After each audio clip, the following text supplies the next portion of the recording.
નમસ્તે વિદ્યાર્થી મિત્રો, મારું નામ ફાલ્ગુનીબા છે।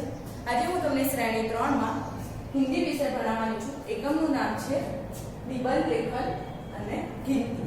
આગળ આપણે ઘણા બધા એકમો જોયા, જેમાં હોલિકા ખેલ, ગુબ્બારે વાલા, સબરી કે બેર, કૌવા વિશે અલગ અલગ વાર્તાઓ વિશે આપણે સમજ્યા। પશુઓ વિશે, પક્ષીઓ વિશે, પ્રાણીઓ વિશે એવા अलग अलग पाठों આપણે સમજ્યા। તો એ પશુઓમાંથી જ એક પશુનું નામ છે ગાય। આપણે આજે ગાય વિશે એક નિબંધ સમજીશું। નિબંધ કઈ રીતે લખાય એ હું તમને આ વિડીયોમાં બતાવવાની છું। જોઈએ, આપણે ગુજરાતીમાં જ્યારે નિબંધ લખીએ છીએ ત્યારે આપણે મુદ્દા પહેલા લખીએ છીએ અને પછી આખો નિબંધ મુદ્દા પ્રમાણે લખીએ છીએ। આપણે જોઈએ, અને હિન્દીમાં મુદ્દાને ઢાંચા કહેવાય છે। શું કહેવાય છે? ઢાંચા। જોઈએ હવે આપણે ગાયના મુદ્દા શું છે અને એના ઉપરથી આપણે નિબંધ જોઈશું। ગાય, ગાય કા રંગ રૂપ, એટલે કે ગાયનો જે રંગ અને એનું રૂપ, એનું આખું રૂપ શું છે એ આપણે આ નિબંધમાં જોઈશું। પહેલો પોઈન્ટ આપણે રંગ રૂપનો જોઈશું, એના પછી એની વિશેષતા જોઈશું ગાયની, ગાય કે દૂધ की ઉપયોગિતા, એના પછી એના ગાયનો શું ઉપયોગમાં આવે છે દૂધ એ વિશે સમજીશું, અને છેલ્લે આવશે એનું મહત્વ, ગાયનું શું મહત્વ છે આપણે। હવે જોઈએ,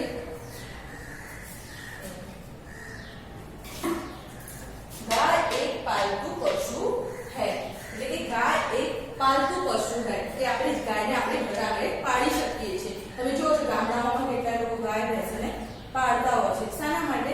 એનું ગુજરાન ચલાવવા માટે કે દૂધ। गाय के 2 आंखें, 2 कान और 2 सींग होते हैं, એટલે ગાય ને 2 આંખો, 2 કાન અને 2 सींगड़ा હોય છે। गाय की एक लंबी पूंछ होती है, એટલે કે ગાય ને એક લાંબી પૂંછડી પણ હોય છે। गाय के 4 पैर और 4 थन होते हैं, गाय के 4 पैर, थन એટલે કે એના આંચળ, ગાય ને 4 આંચળ હોય છે।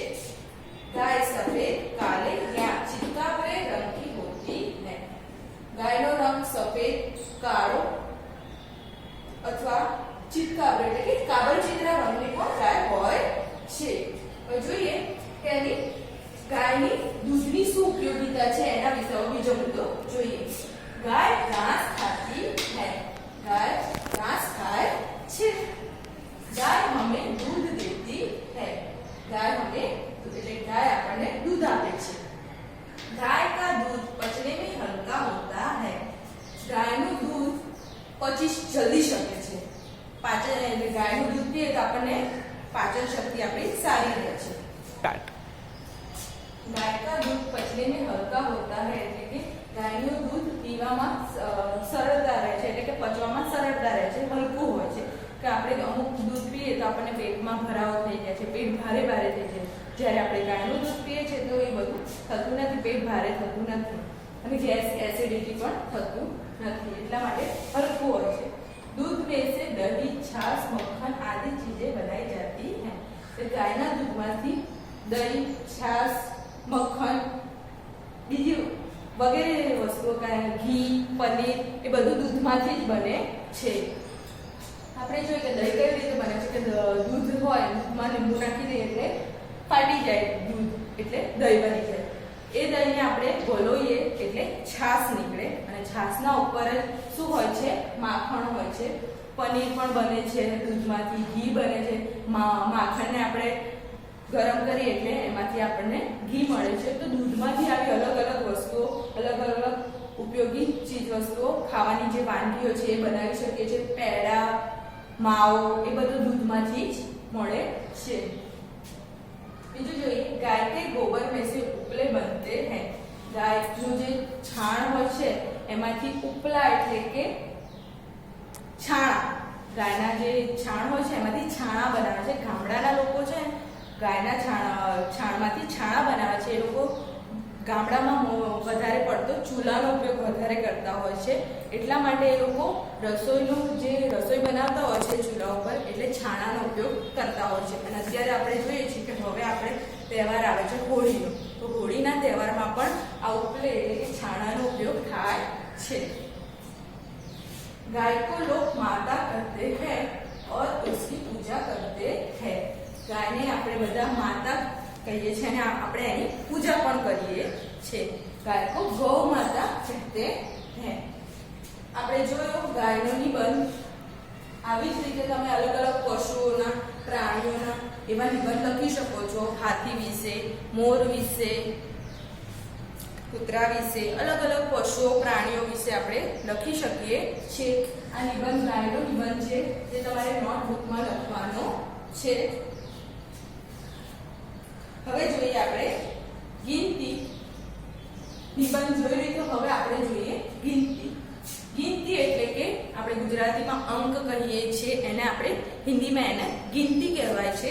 ગિનતી હું તમને અહીંયા સમજાવું છું। ગુજરાતી અંક સમજાવીશ, હિન્દી અંક સમજાવીશ અને હિન્દીમાં શબ્દોમાં કેવી રીતે લખાય છે એ પણ હું તમને અહીંયા સમજાવીશ કે ગુજરાતીમાં આપણે એક આ રીતે લખીએ છીએ, જ્યારે હિન્દીમાં આ રીતે એક લખાય છે અને એને શબ્દોમાં લખવું હોય તો આ રીતે એક ક। હવે જોઈએ બે। બેને આ રીતે જ લખાય છે હિન્દીમાં પણ અને હિન્દીમાં એને દો કહેવાય છે। શું કહેવાય છે? દો। બેને આપણે ગુજરાતીમાં બે કહીએ છીએ અને હિન્દીમાં એને દો કહેવાય છે। ત્રણ। ત્રણ આ રીતે લખાય અને હિન્દીમાં એને तीन કહેવાય। ચાર।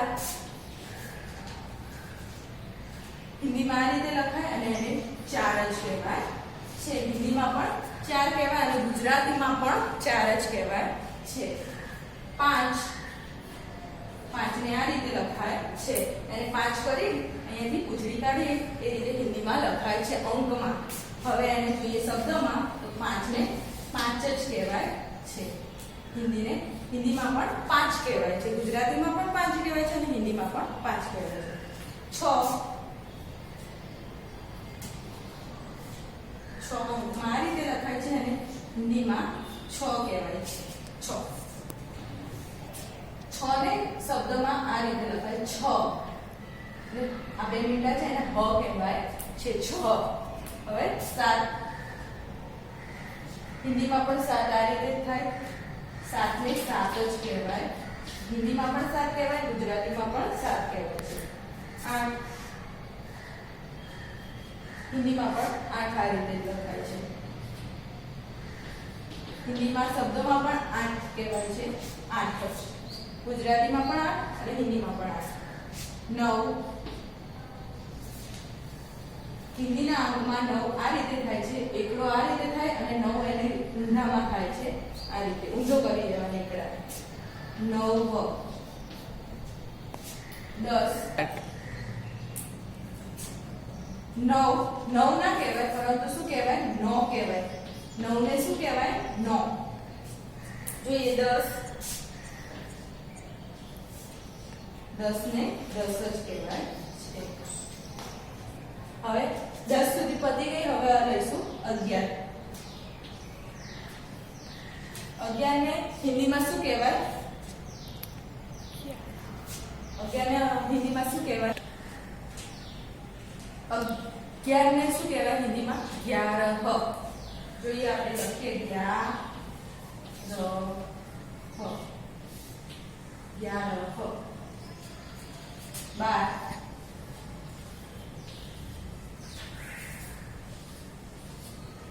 12। 12 ને શું કહેવાય? 12। 13।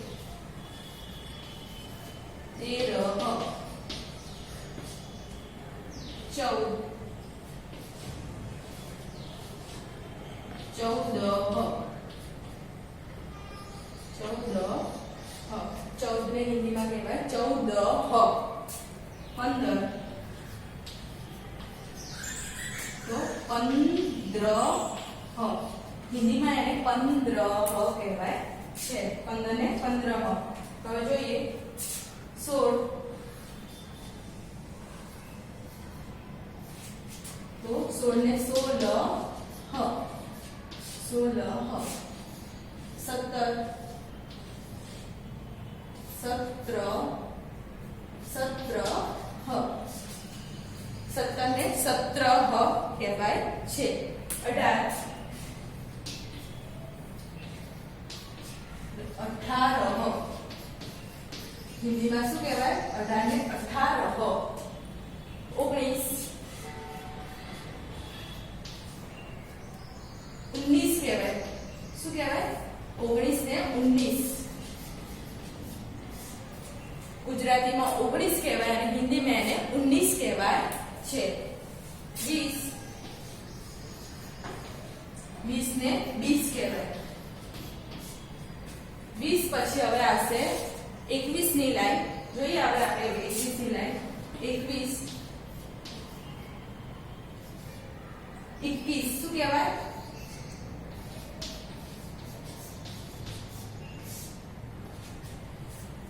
હિન્દીમાં 21 કહેવાય છે, ગુજરાતીમાં આપણે 21 કહીએ છીએ. 22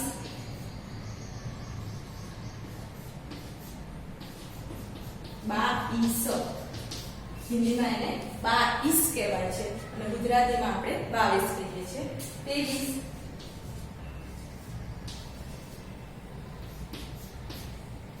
23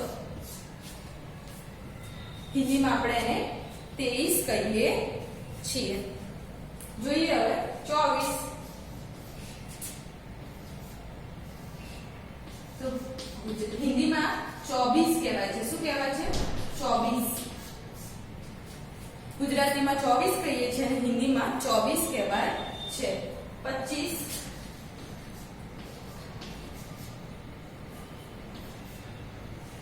તો 25 ને તો 25 જ કહેવાય. હિન્દીમાં પણ 25 અને ગુજરાતીમાં પણ 25. 26 26 હિન્દીમાં 26 કહેવાય છે, ગુજરાતીમાં આપણે એને 26 કહીએ છીએ. 27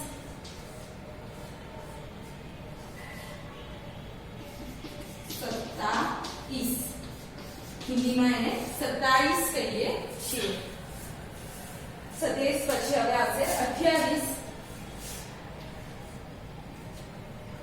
28 હિન્દીમાં એને 28 કહેવાય છે. 29 તો 29 આવશે. 19 ને પણ 29 29 ને આપણે હિન્દીમાં 29 કહીએ છીએ અને છેલ્લે આવશે 30.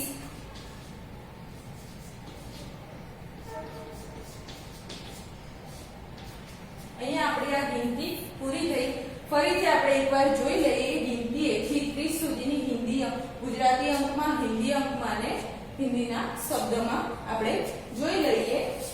આપણે હવે ગિનતી 1 હિન્દીમાં 2 3 4 ને 4 કહેવાય, 5 ને 5, 6 તો 6, 7 તો 7, 8 તો 8, 9 તો 9, 10 10, 11 એટલે હિન્દીમાં 11 12 તો 12 13 તો 13 14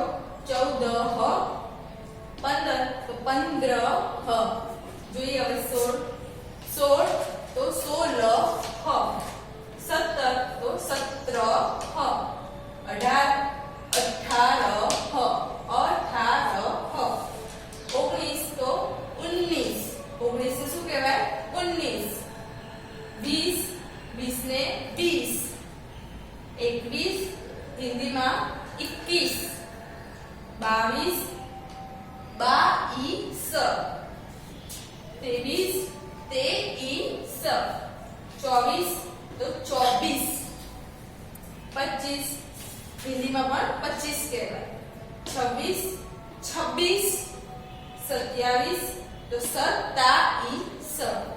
28 હિન્દીમાં કહેવાય 28, 29 અને હિન્દીમાં કહેવાય 29, 30 તો 30. આપણે આજે આ વિડિયોમાં નિબંધ જોયો, ગાય વિશે નિબંધ જોયો અને 1 થી 30 સુધીની ગિનતી જોઈ. હવે હું તમને આ બોર્ડ થોડી વાર માટે રવા દઈશ. તમારે તમારી નોટબુકમાં નોંધી દેવાનું છે. સમય છે તમારી જોડે, નોંધી દો.